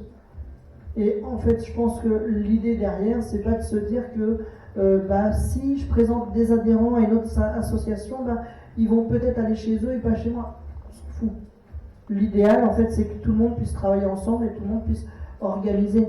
Moi, je rêverais de faire un truc de dingue, c'est de réunir toutes les associations qui n'ont pas de locaux, qu'on fasse un courrier au maire et qu'on lui dise maintenant, on réquisitionne tel bâtiment. Vous ne voulez pas? Non, on le prend. Et comme ça, on s'y met tous et on a chacun notre local. Basta. Quand on voit sur Le Mans le nombre de bâtiments qui sont vides, quand je vois moi sur l'avenue Bollé, mais j'ai mal au cœur, je me dis, mais attends, d'où on laisse ça pourrir? D'où on laisse pourrir ça? Il suffit qu'on s'y mette tous. Moi, je peux pas, vraiment, au pire. Hein. Ok, je peux peut-être pas utiliser du ciment, du béton, machin, pour restaurer les murs, c'est pas grave, je peux pas, non. Mais ce que je veux dire, c'est qu'on a tous des facultés, on a tous la possibilité de faire quelque chose. Il suffit juste que les associations entre elles, et ainsi que les êtres humains, se disent stop l'ego. Mon ego, tiens, je le prends, je le fous à la poubelle. Maintenant, je vais travailler avec les autres et tout va bien se passer. Parce qu'à l'heure actuelle, c'est là-dedans qu'on voit les choses, qu'on voit comment ça fonctionne. Dans des sociétés entre guillemets, on va dire comme par exemple les gens du voyage, bah, en fait, ils s'emmerdent pas. Tout le monde travaille avec tout le monde. Quand ils font une foire, par exemple, ils ne sont pas là à savoir si le manège un tel a fait plus de chiffre d'affaires que l'autre. Ils s'en foutent, ils sont de la même famille. Donc du coup, bah, on attire les gens et ça marche bien. Dans le monde de l'associatif et surtout dans le monde du handicap, ça devrait être la même chose. C'est-à-dire savoir justement s'écouter, s'entraider et se dire, bah, vas-y, viens, on fait un courrier, on est une dizaine d'associations, et on porte ça au maire et on lui dit maintenant on réquisitionne tel bâtiment. Vous n'êtes pas content? Pas de souci, faites appeler les flics. Nous on est dans notre légalité parce qu'en tant que loi 1901, on est censé avoir un local. La loi le dit. La loi dit qu'en tant que loi 1901, chaque association déclarée est censée avoir un local proposé par la mairie, enfin par la ville dans laquelle elle émerge. C'est fait. Je ne crois pas avoir entendu M. Le Foll me contacter pour me proposer un local. Il t'a proposé un local à toi? Non. Ah bon? Ah bah c'est dommage ça, c'est bizarre. Oui, mais on a un de local depuis des années. Attends, parce que nous à la base, on avait certes comme toi pas de local, parce que nous ça a commencé par une permanence physique avant que ce soit une délégation, c'était un correspondant local, Épilepsie France 72, qui était à l'époque Arpège. Mais nous on a trouvé un local par le bouche à oreille et surtout parce qu'on connaissait des personnes qui travaillaient maintenant à Sozanne, anciennement à HSS. C'est comme ça qu'on a eu notre local, si tu veux. Et c'est le bouche à oreille, malheureusement. Mais vous, en plus, il vous faut un local réellement adapté PMR, errant, et tout ce que tu veux. Et ça, si tu regardes tous les ERP de Sarthe, t'en as peut-être 5% qui l'ont, et encore. C'est ça, c'est ce que dit Laurence derrière, justement. Moi, je me rappelle, il fait au moins 30 ans d'APEC à APEC pour la France Handicap. Ils ont mis 20 ans, plus de 25 ans pour avoir un local adapté en fauteuil. C'est lamentable. Au bout de 20 ans, plus de 20 ans, on a trouvé un local adapté. Ils ont oublié parce qu'ils ont fait intervenir les élus locaux. Les pères, tout ça, pour comprendre. Parce qu'on ne pouvait même pas aller aux toilettes. C'était lamentable. Dès qu'on était 3 fauteuils, c'était la catastrophe. 3 fauteuils. T'imagines pas quand on a au moins 200 handicapés, comment on fait? Ils ont mis du temps pour trouver un local. Là, maintenant, ils sont envoyés. Disons qu'ils ont trouvé un local très grand, adapté, très vert. Mais ils ont mis un temps fou pour trouver un local comme par hasard. Ils ont fait intervenir des représentants locaux, tout ça. Le maire faire des interventions à France 3, tout ça. il n'y a que ça pour te bouger. Il n'y a que ça, il n'y a que faire ça.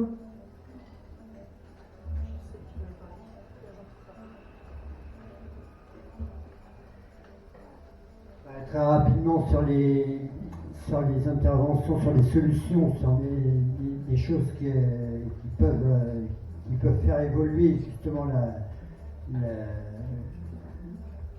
enlever les stéréotypes, si on peut dire. Il y a des choses qui, je dirais terriblement, malheureusement, existent déjà. Et il y a en mars, tu parlais de calendrier tout à l'heure, et je réfléchissais à ça pendant toute la discussion.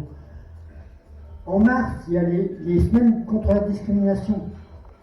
Le handicap fait partie des discriminations. En octobre, il y a les semaines d'information à la santé mentale, les SISM.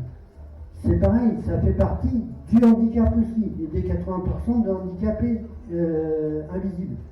Pourquoi, dans ces moments-là, on n'est pas justement toutes les associations concernées par tout ça à faire un gros truc et à organiser des marches et là à se mettre en avant, quoi, à se mettre en avant tous ensemble.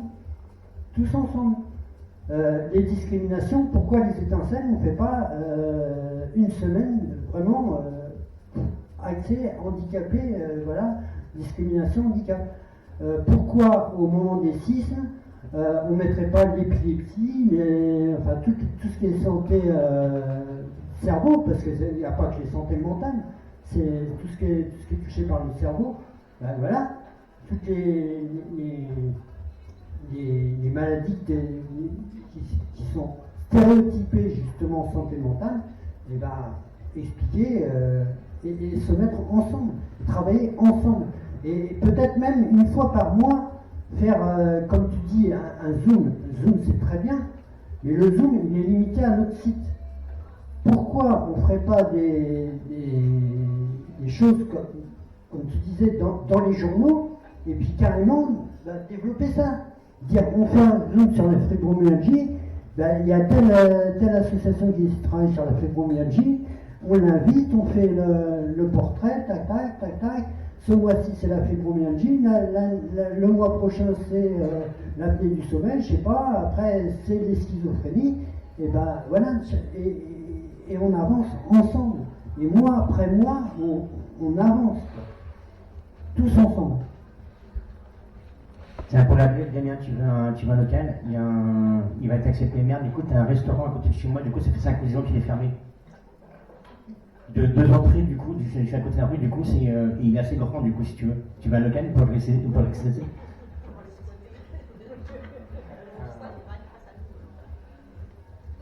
Moi, genre bien, ton idée est très bonne, mais moi j'ai.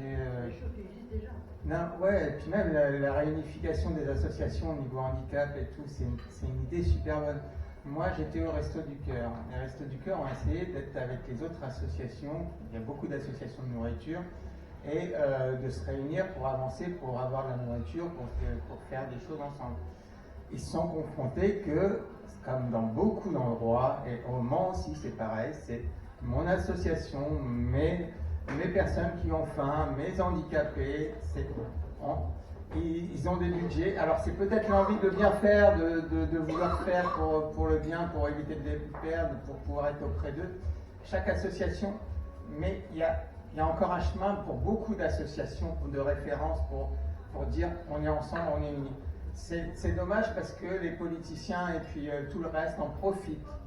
Ils profitent de tout ça, du fait qu'on soit tous avec nos petites maladies différentes, nos petites actions différentes et pas en groupe.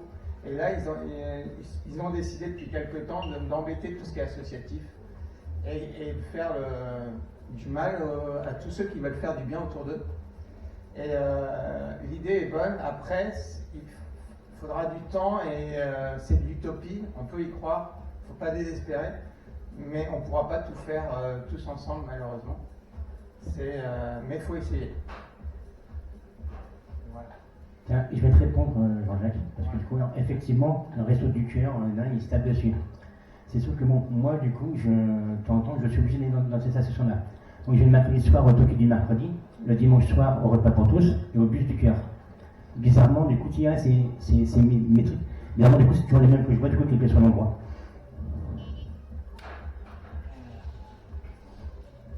Et après, derrière, ce que je disais, c'est qu'il y a déjà, en fait, des choses qui sont en place, date par date. Et il y a déjà des choses, en fait, qui existent, mais il y a juste à s'engouffrer dedans. Et à se mettre tous ensemble, et tous ceux qui sont concernés, à se plonger dedans. Moi, je ne sais pas ce que c'est le sujet des sismes, les semaines d'information à la santé mentale cette année. Mais je sais qu'en octobre, avec tous les jeunes loisirs, avec les groupes d'entraide mutuelle, on va tous y participer. Et il y a aussi l'UNAFAM qui est organisateur. Donc, pourquoi toutes les associations qui sont concernées par la santé mentale ne s'engouffrent pas là-dedans? Et après, on peut même encadrer les PMR, puisque les PMR sont aussi concernés des fois par la santé mentale. Donc voilà. Et aussi dans les personnes à mobilité réduite. Voilà. Et aussi dans les semaines contre la discrimination, faire un gros coup sur le handicap. Vraiment, ça fait partie des plus grosses discriminations. Donc pourquoi ne pas taper fort, quoi.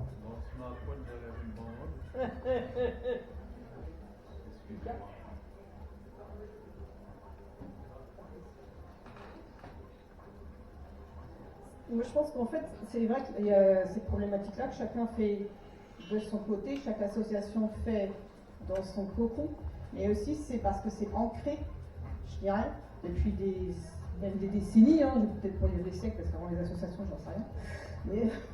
Mais en fait, il n'y a pas cette mentalité de cohésion qu'on parle ce soir, et personne ne l'a eu jusqu'à maintenant. Donc chacun fait dans son petit coin, mais personne n'a eu l'idée de regrouper tout le monde. Donc, mais c'est justement avoir des idées comme ça qui peuvent faire changer les choses. Ça peut être un début de quelque chose. Alors certes, il y en a qui sont incapables de s'entendre parce que malheureusement, que ce soit dans une association de handicap de toutes sortes ou votre voisin, c'est aussi un phénomène de société. Enfin, je veux dire, l'égoïsme qu'on a dans la société, on le retrouve aussi chez certaines personnes qui sont concernées malheureusement même par le handicap. Alors, la bienveillance, c'est pas, voilà, c'est pas doté à tout le monde. Et ça, c'est contre ça, on ne pourra pas, voilà, les gens, on ne va pas les changer. Mais je pense quand même qu'il y a des associations qui pourraient impulser, qui pourraient rentrer dans ce système-là. Donc, bah oui, c'est à développer, effectivement. Mais il fallait y penser, quoi.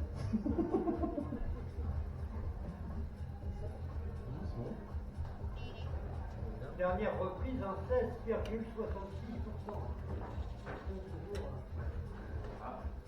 Cotation de la bourse. Ouais, cotation de la bourse, je suis pas sûr. Après, je pense qu'en fait, effectivement, la difficulté qu'on a en France, et je pense pas que ce soit que en France, c'est aussi la grosse partie, effectivement, comme tu disais, tout ce qui est malheureusement égoïsme, égotique, le fait justement de penser d'abord à soi avant de penser aux autres. Le fameux entre-soi, on l'a bien vu pendant le temps du Covid, malheureusement, c'était juste ignoble. Les aides-soignantes en ont payé malheureusement les frais. Clairement, c'était presque en mode, bah non, bah tu viens d'où, l'hôpital, bah non, bah tu rentres pas dans le bus. Bah, il faut bien qu'elle rentre chez elle, en fait, elle a bien le droit. Non, bah non, t'as vu des malades toute la journée, donc je veux surtout pas que tu viennes contaminer mon bus. Et tu serais bien content, en fait, qu'elle soit là à t'aider parce que toi, t'es dans un bon cas. Et ça, c'est des trucs, malheureusement, j'en ai entendu tellement là-dessus, je me suis dit, waouh, c'est violent. Et je pense que, moi, en fait, de mon côté, me concernant et concernant justement les étincelles, je suis vraiment arrivé dans un état d'esprit en mode, si je crée cette association, c'est pas pour moi, mais c'est pour les autres, et c'est pour tout le monde. Et comme je dis souvent, ça c'est moi, c'est mon image, mais je dis souvent, c'est comme si j'avais acheté un bâtiment, que je l'avais nommé Les Étincelles et que je filais un logement à toutes les associations et à tout le monde, en disant que tout le monde est le bienvenu. Et en fait, clairement, moi de mon côté, mon objectif derrière, c'est de pouvoir montrer que, effectivement, comme dit l'esprit de Barbara qui est un peu plus haut, c'est que ensemble on va plus vite et on va plus fort et on est plus fort. Et c'est vrai qu'aujourd'hui, on le voit, il y a des synergies qui se font au sein de notre asso ou bien même au sein d'autres associations, comme la Page, comme l'ADAPI, etc. Et je me dis, c'est fou parce que c'est des associations qui, comme l'ADAPI, par exemple, n'ont jamais eu le déclic de faire ça. Et là, j'ai eu, il n'y a pas si longtemps que ça, une personne de là-bas qui m'a contacté et qui m'a dit, bah, c'est marrant parce que on a eu vent que vous faisiez ça, alors du coup, nous sommes intéressés à... Bah, tant mieux, si je donne des idées, c'est très bien, moi je demande rien d'autre.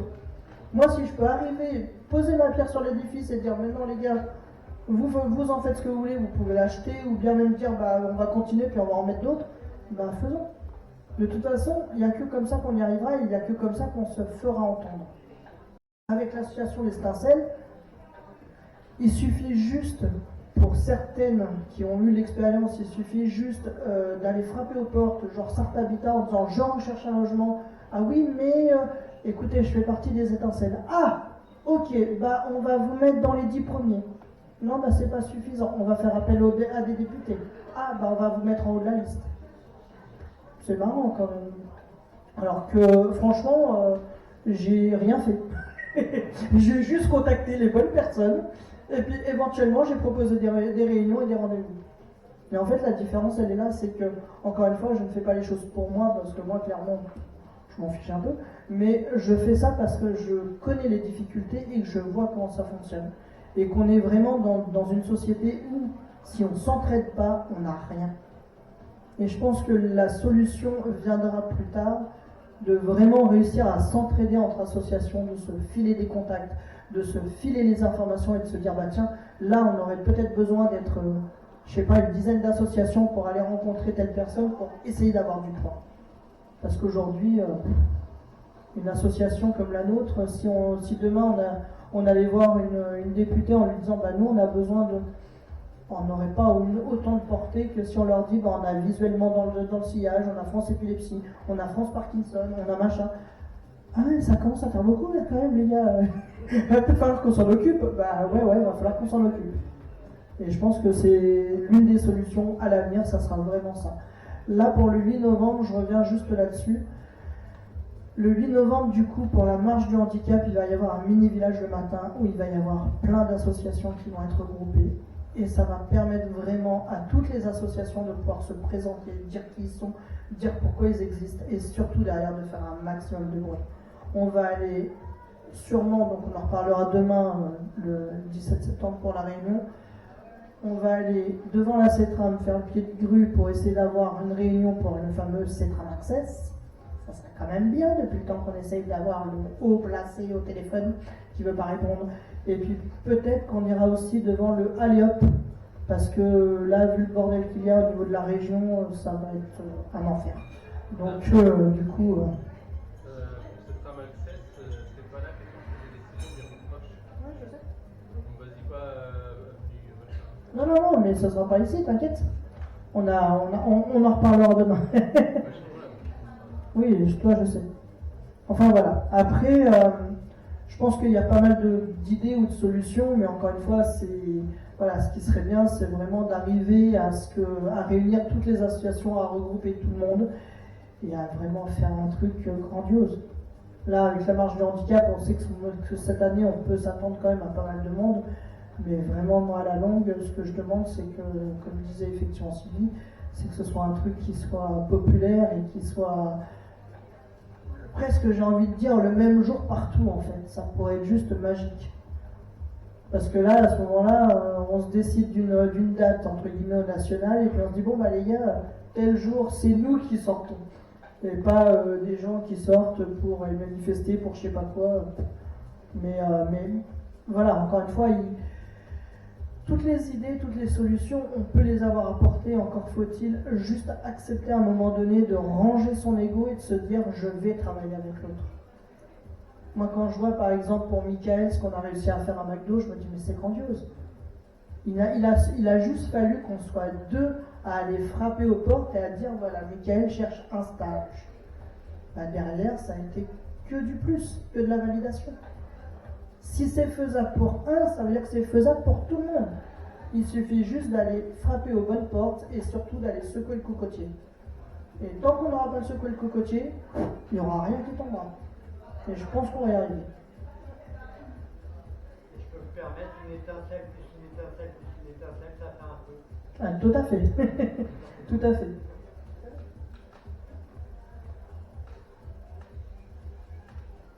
T'as pas parlé, toi? Juste une question. Oui. J'ai appris que vous aviez rencontré Marie Zacharie. Je voulais savoir le retour. Alors, on a rencontré Madame Delpech et on a rencontré également Madame Caramanli. Donc, Madame Caramanli va essayer, je dis bien essayer, d'assister à un des cafés débats que nous organisons, voire même, pourquoi pas, essayer avec notre concours d'organiser également carrément une table ronde. À réfléchir où, mais l'idée, ça sera vraiment de mélanger toutes les populations et pour toutes les associations qui le décident. On a discuté également avec elle par rapport à la marche du handicap, donc elle m'a dit qu'elle allait le mettre en gros dans son agenda pour vraiment être là ce jour-là. Donc le 8 novembre, dans la théorie, elle est là. Et elle nous a dit également qu'elle essayait de faire son nécessaire de son côté pour justement faire passer certaines lois auprès de l'Assemblée, mais bon, c'est toujours pareil. Voilà. Là, normalement, d'après les retours que j'ai eus, si ça ne change pas d'avis, en décembre, la loi est censée passer concernant justement la prise en charge intégrale des fauteuils ainsi que tous les appareils d'assistance, que ce soit fauteuil, béquilles, déambulateurs et j'en passe. Les esgourdes aussi, j'ai oublié le nom. Moi, j'ai pas l'habitude de dire des esgourdes. Donc, du coup, effectivement, tout ça, a priori, pour décembre, la loi est censée être validée. On en reparlera le mois prochain parce qu'on parlera justement de l'acte européen d'accessibilité qui est pour moi un gros sujet et qui est très important. Parce que cet acte européen d'accessibilité, c'est quand même quelque chose qui a été voté il y a quelques années en arrière par l'Union européenne. Et bien évidemment, comme d'habitude, la France est la dernière à s'en préoccuper et à potentiellement faire les choses. Mais bon, quand on voit qu'à Paris, Marseille, Lyon, Toulouse, ils n'ont toujours pas accès, ne serait-ce qu'au métro, et on se dit, ouais, c'est où l'accessibilité, les gars? J'ai une amie, par exemple, qui habite sur Paris, elle me dit, mais moi, quand je suis obligé d'aller au travail, quand je vais au travail, je suis obligé de prendre les bus.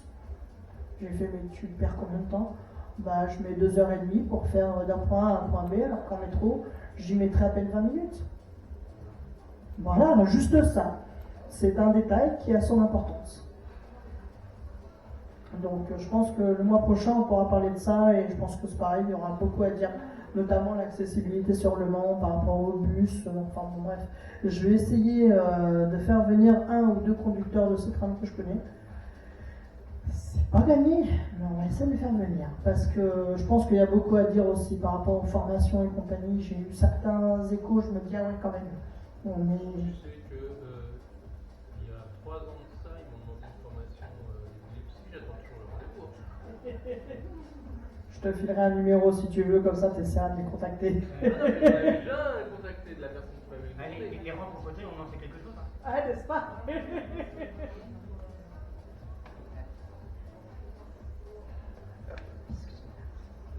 Juste une information que j'ai eue il y a peu de temps, parce que j'étais avec ma maman et j'étais avec des personnes qui avaient des déambulateurs, et je ne savais pas qu'au niveau des bus, des nouveaux bus et des bus en général, on peut demander aux chauffeurs qui descendent la plateforme du bus, pas la rampe, carrément la hauteur du bus. Et avant de rentrer, il faut lui demander, parce que actuellement, avec tous les travaux, il y a une marche énorme. Et on n'y pense pas, mais quand on est en déambulateur ou qu'on a des problèmes de marche, ou qu'on est très fatigué et qu'on ne peut pas monter, c'est important. Moi, je ne savais pas, donc je passe l'info. Parce que je pense qu'il n'y en a pas beaucoup. Je suis tombée sur un chauffeur, je ne pouvais pas descendre. Il est descendu et il est venu m'aider à descendre du bus. Et bien, c'est rare. Et c'était pas un bras aux yeux bleus. C'est ballot. Mais c'était, non, mais c'était C'est juste ça. Le coup du gros des blancs, ça se donne pas. Ok. Oui, ça c'est depuis. Alors juste pour dire que, du coup, ce qui est très intéressant et ce que je vois en fait depuis qu'on a lancé les cafés débats en mars, ouais c'est ça, c'est qu'on arrive justement à de plus en plus à libérer la parole et à nous permettre à tous ceux et celles qui viennent de pouvoir se dire ok, donc là effectivement j'ai ma carte à jouer, je peux dire ce que je pense et je peux dire les choses.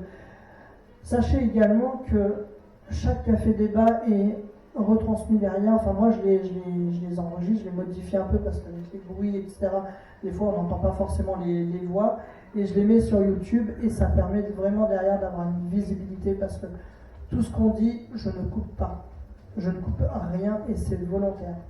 C'est-à-dire que derrière ça permet vraiment de pouvoir mettre l'accent sur les choses, et ce qui est très rigolo c'est que moi derrière je reçois des mails de députés ou bien même de personnes venant de l'Assemblée nationale que je connais ni d'Adam ni d'Ève qui me disent je suis tombé sur votre page YouTube. Ok, alors déjà c'est pas la mienne, c'est celle de l'association, mais bon soit. J'ai lu votre café débat, enfin j'ai écouté votre café débat et il y a des trucs qui m'ont interpellé. Bah écoutez, appelez-moi, on va en reparler, il n'y a pas de souci. Et ce qui est très fun derrière, c'est que quand ces gens-là m'appellent, ils me disent mais oui, mais la loi de machin, attendez, la loi de... depuis quand vous l'avez mis en application? Ah, il y a des décrets, mais ça n'a pas encore été... Ah, mais dans ce cas, il n'y a pas de loi, donc. Dans ce cas, il n'y a pas de loi. C'est comme si je prenais un cahier, que j'avais écrit 3 mots, puis que j'avais dit « Oui, donc j'ai écrit ça ». Bah oui, mais non, je ne l'ai pas mis en application. Et c'est là où on voit justement toute la subtilité et que par moment, eux-mêmes se retrouvent confrontés à « Non, on a fait ça ». Vous avez fait quoi? Non, vous n'avez rien fait. Par rapport justement à ce qu'on parlait tout à l'heure des ERP, normalement depuis 2012, je crois, voire 2015, normalement tous les ERP sont censés être accessibles. Voire même 2005 si on veut jouer sur la blague. Mais voilà, 2005, et ça avait été retravaillé en 2015, et normalement ils avaient dit allez, on laisse quelques années pour que tout soit accessible. Aujourd'hui, non.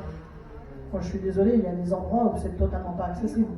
Rien qu'à se balader au centre-ville, on le voit bien, il y a des... Allez, Mistigriff, rue Nationale, c'est juste une blague. C'est juste une blague. Le machin, il n'y a même pas de monte charge, tu as des escaliers à perte de vue, tu te dis, mais je fais comment? Vous allez me porter avec mon fauteuil pour que je monte à l'étage? Oui, voilà ça, on va ramper. Mais non, c'est une blague. Et puis derrière, quand on leur en parle, non, mais vous comprenez, c'est des vieux bâtiments. Et alors? Vieux bâtiment ou pas, la loi est là, elle doit être en application, point barre.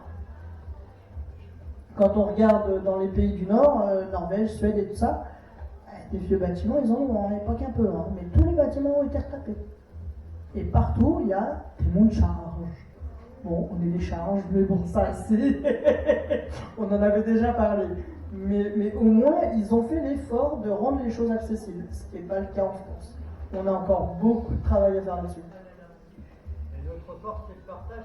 Tu disais tout à l'heure, les cafés débats sur le Oui. YouTube. Allez liker. C'est ça. Il ne faut pas hésiter à s'abonner, à partager, à liker. Oui. mais voilà, mais après... mais voilà, après l'idée encore une fois, c'est pas de râler pour râler, c'est vraiment...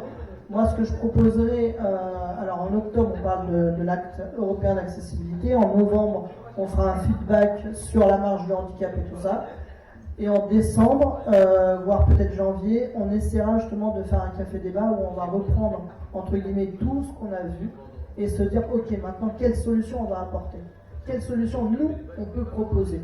Et je pense que ça peut être intéressant justement de voir les solutions qu'on peut proposer et comment est-ce qu'on peut les mettre en place sans attendre que les autres y arrivent.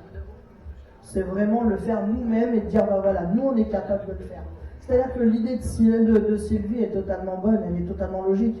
Elle pourrait demain ouvrir une société, par exemple les handicapables, et nous dire, bon les gars, maintenant si vous voulez tous venir bosser, venez. Et ça pourrait être totalement fun et ça pourrait être totalement agréable. Mais on en reparlera. Je vous remercie à tous. Hein? Bien sûr. Je t'ai pas encore donné ma facture hein, pour t'assister au café du bar. Pauline? C'est bon? De quoi c'est bon?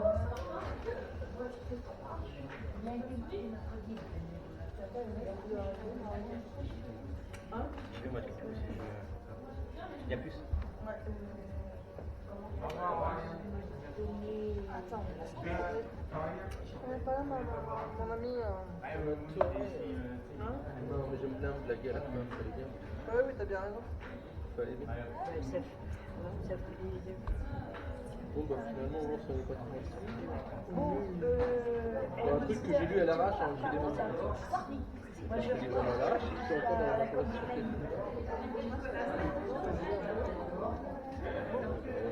Oui, tiens, tu peux m'attraper ça, s'il te plaît. C'est la merde que je dois. Ouais, bah tu m'en parleras. Hein. Ouais, bah quand j'en serai un peu calmé, surtout. Ouais.